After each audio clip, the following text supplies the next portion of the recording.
Hey YouTube.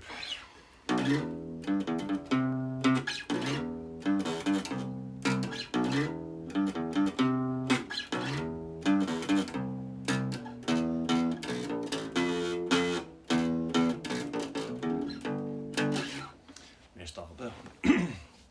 Yeah, so no review this week. Not doing a guitar. Kind of busy. Been busy this week. Kind of late, so I didn't know what to plug any amps in and stuff. So it's just a kind of update introduction, and a thank you for all the subs so far. It's me up to 100. So my channel's all about getting cheap guitars, quality guitars for less money, and showing that you can get a good instrument for pretty cheap. This is an acoustic I picked up maybe about 2 years ago.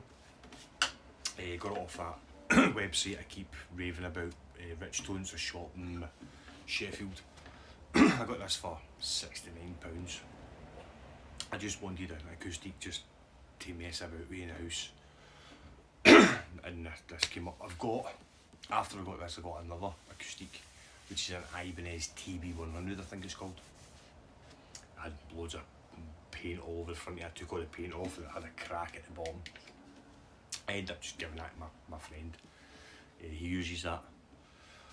So yeah, it's really nice bass. It's got vocal sounds on it, acoustic bass strings. Sounds nice. I've added this rosewood finger rest because for years when I was playing bass I used to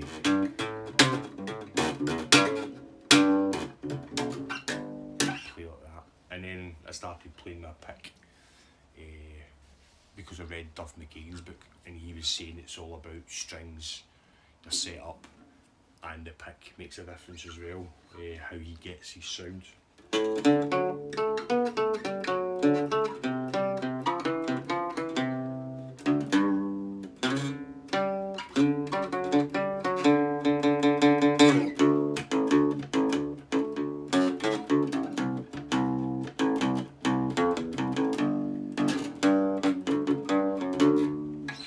Yeah, and then I've started doing the old finger thing as well. So the problem that I had with the bass, the acoustic bass, there was nowhere to put your thumb. I just felt that I needed a thumb mouse, so I made one out of an old fretboard that I had. I did a video about a Ninja, which came out the same factory as a Marlin Sidewinder in Korea, I think. The neck broke off, it just shattered the neck when I tried to adjust the truss rod. So I kept the fretboard because it's handy. Because if you ever get dinks and dents in a fretboard, or a crack even, if you use a bit of sandpaper and get the dust, fill the crack with some super glue, then fill it with the dust, and then overdo it with super glue, then scrape it flat. You kind of hide rosewood fretboards. So it's an old bit of rosewood that I made a wee block out of.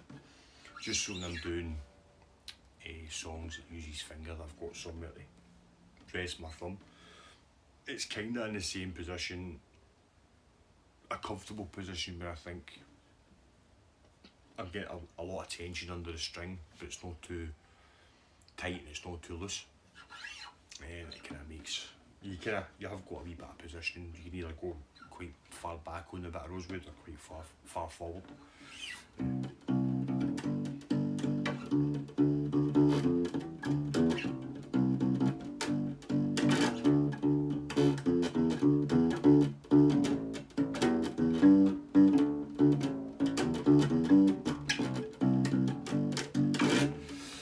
It's just a wee bit of, I'll show you a close up, just a wee bit of rosewood. Obviously I didn't go too mental with, I could have shaped it properly, put a dent in it for my thumb and stuff. If I was going to do it again, and it was a permanent feature on a nicer bass, then yeah, I would have shaped the rosewood better, put a thumb dent in it, stuff like that. But this is just my beater acoustic bass, take it camping and stuff with me. So it didn't really bother me, I just super glued it on and sealed it, so it's fine.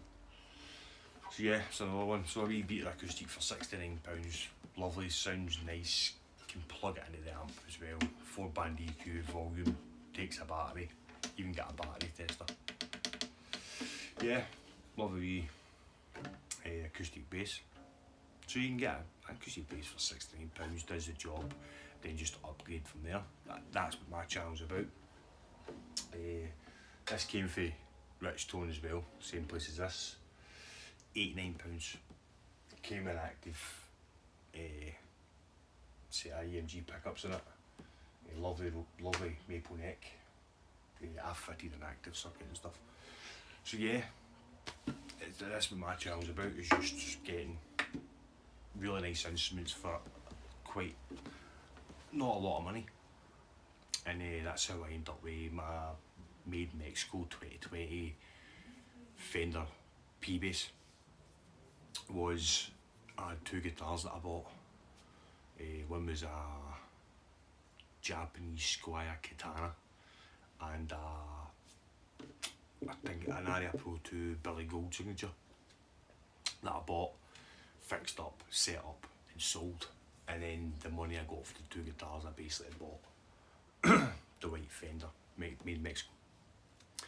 And then same again, I bought a 80s Honor the Jack, fixed it up, new strings, then sold it, made a bit of profit, then bought the Made in Mexico 2002, I think it is, 2003,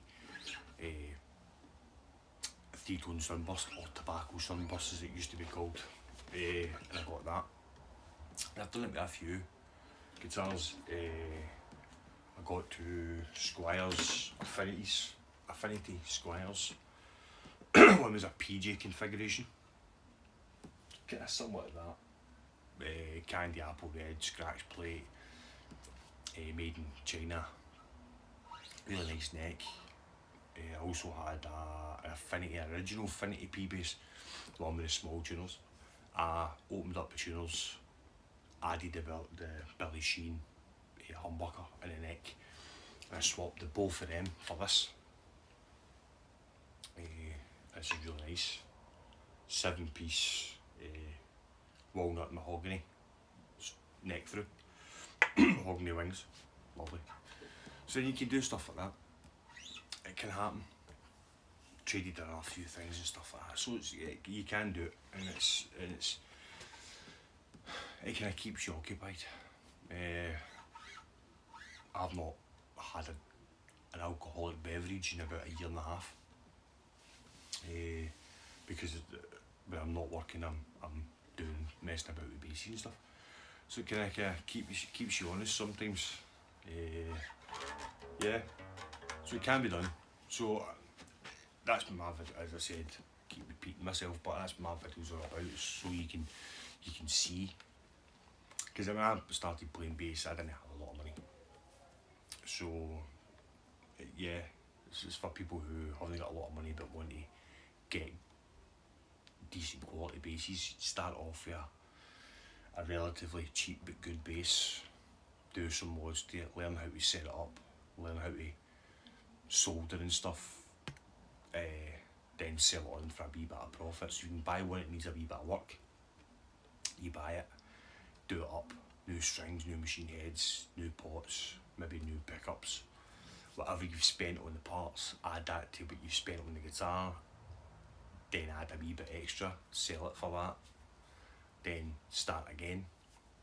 The way I used to do it was I'd buy a bass, and then I would, whatever it cost, whatever the bass cost, then whatever the parts cost, then added maybe 20-30 quid on top of it.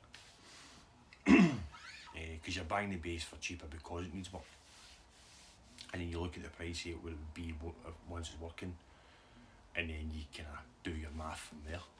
So you make a wee bit of profit. Then I would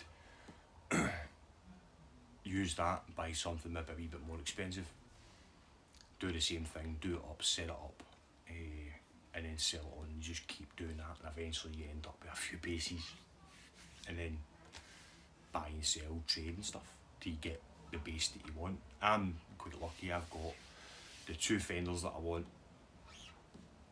as the main ones, the 2P basses. I've got a jazz bass. I've got a couple of basses that are, this one I like. I've got a Rickenbacker copy. The rest are just kind of messing about and stuff, so yeah, it can be done. So that's what my video's about, just to show you can do it and show you what you can get for trading and stuff. So, if you have liked and subscribed, thank you very much. Thank you for your support. If you haven't, please feel free to like and subscribe and share and tell your friends and get them to do it. I'm at 100 now. Hopefully it just keeps going up. So thanks very much, and next video will be next week because I'm kind of busy this week with stuff to do. I've just got a new job and I need to sort that out. So yeah, happy days. Thanks very much for your support, as I says, and stay safe guys, carry on.